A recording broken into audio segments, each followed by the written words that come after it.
Hello everyone and welcome to the best game that was played so far in the Freestyle Chess Grand Slam Paris tournament. Even though Arjun Ergesi and Yanni Pomnish are no longer fighting for first place, the game they played rivals perhaps any game ever played in Paris. Of course, there is that, Morphy versus Anderson match in 1848.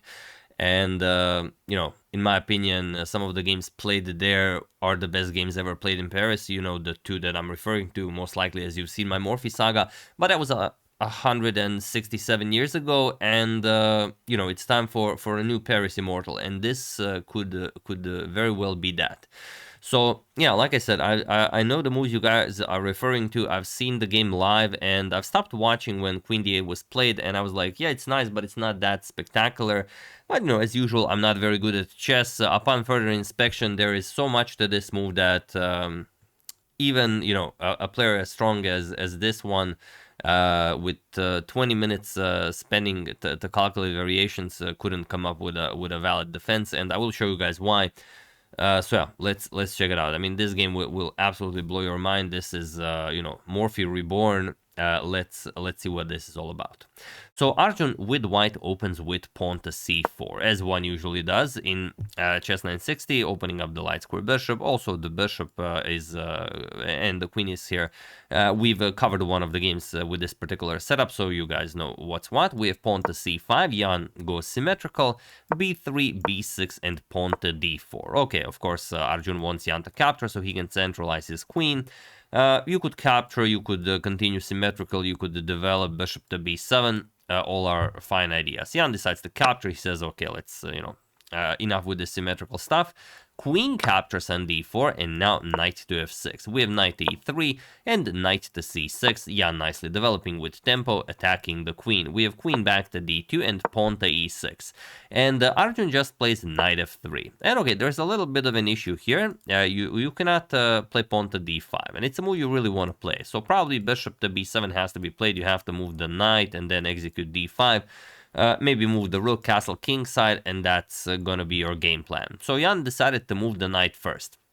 It's best to play h5 right away, but for reasons that you cannot even possibly imagine at this point, if you haven't seen the game live.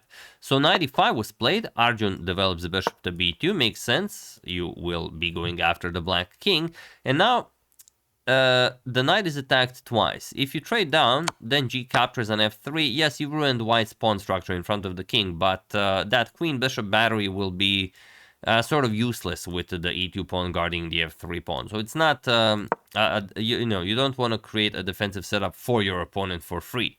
So Jan plays pawn to d6. He will first develop before figuring out how to execute d5. And Arjun just castles queen side instead of king side. So okay, what is the idea behind this? Well, check this out. Bishop to b7. Okay, makes sense. Arjun captures on e5. D captures on e5. The e5 pawn nicely defended. And now pawn to f4. So what is the idea behind pawn to f4? Well, if you capture, he captures on f4, then Arjun will very happily capture on f6, trying to mess up the pawn structure. And you don't have this very nice in-between captures because of queen to d4. And now you just have problems. Your g7 pawn is hanging. If you move it, you're going to lose the rook. And of course, if you capture, then queen to g4 is just mate in one. That's the problem with the king in between the two towers.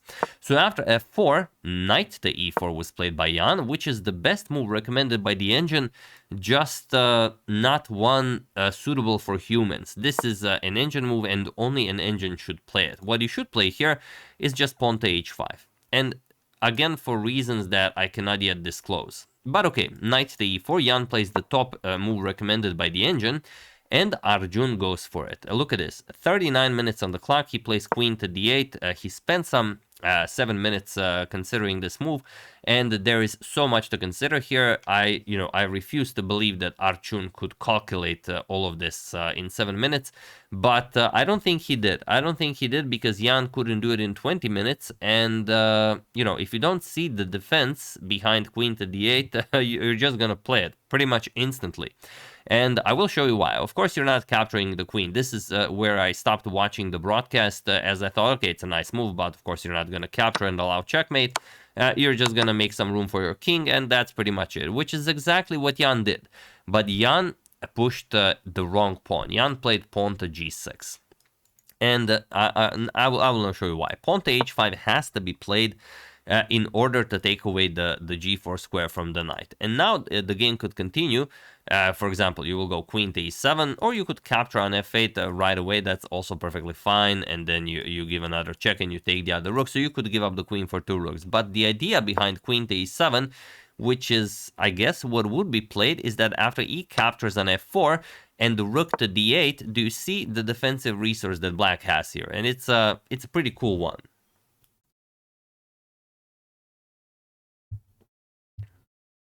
So the only defensive resource that black has here is bishop to d6. You have to give up your queen in order to go after the white queen. And now after rook captures on f8 and queen captures, you will capture on b7, and then there's this knight f2 move, which leaves the knight attacked and the rook attacked on h1. And once the rook moves, you're going to play f captures on e3. Yes, you are still worse, but you can fight. You can play on, and maybe you survive this. But that's the only way to do it. You have to see all of that in order to survive queen to d8. Jan didn't see it. He played pawn to g6. He thought, okay, I mean, I have to make room for my king. Does it really matter which pawn I push?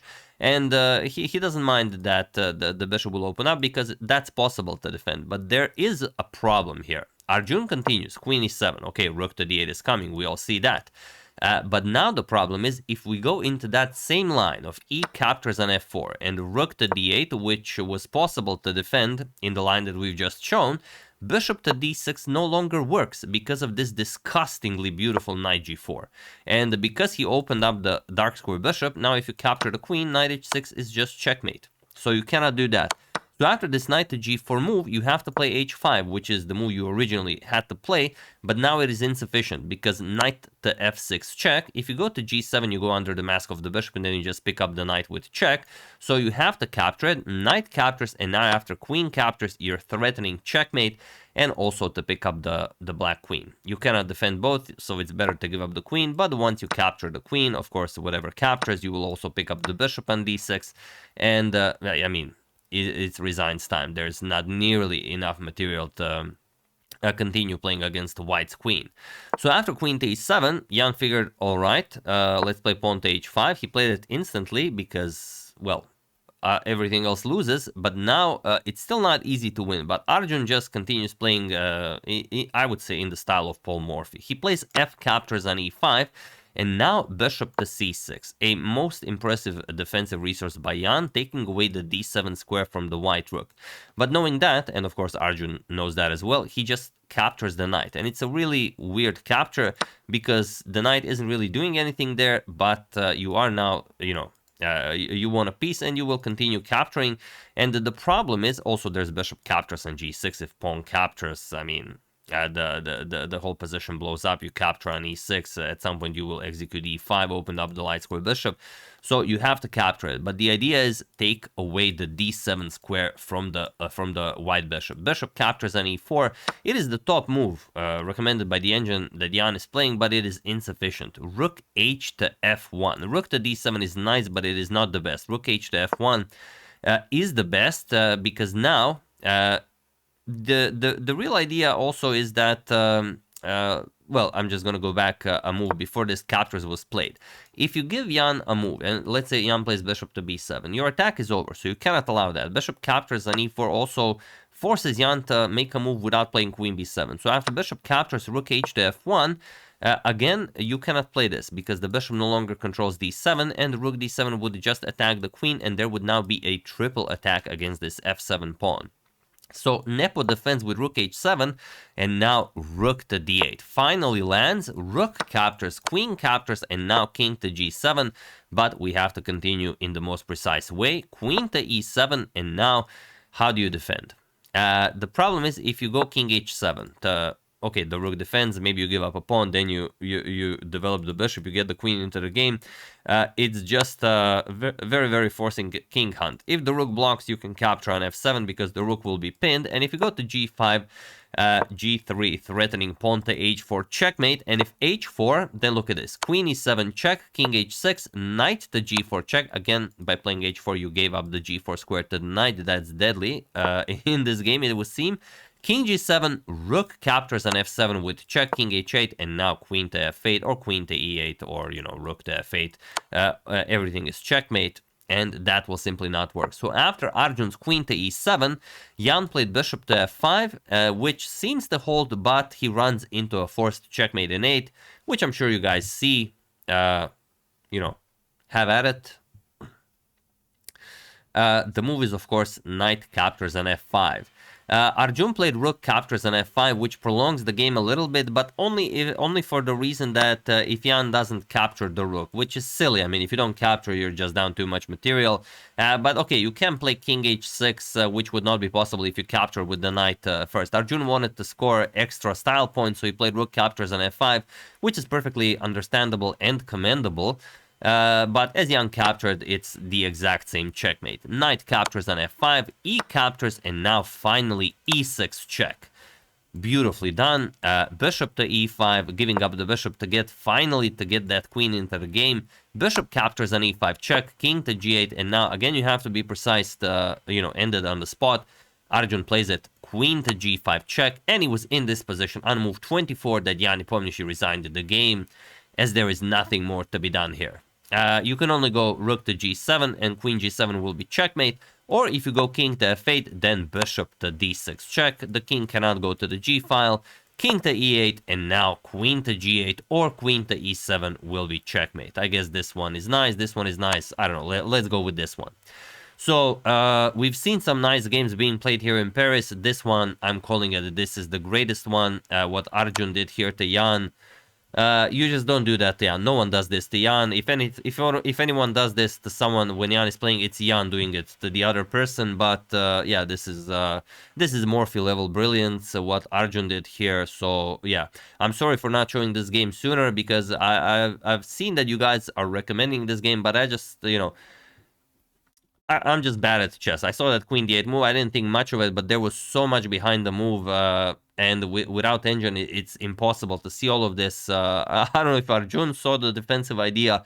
Jan didn't see it in 20 minutes. So, I mean, brilliant performance by Arjun. Like I said, if not for those Morphy Anderson games played 167 years ago, I would say this is the greatest game ever played in Paris, even though it's, you know, scrambled chess. But still, you know, we have to decide, are we considering this chess? Do we talk about it? Do we, you know, share it with friends? Do we show Chess 960 games to friends?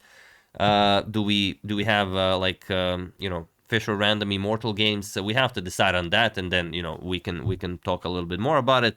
But yeah, I don't care what position this came from. This is mind-blowing performance by Arjun against you know, a spectacular player like Jan.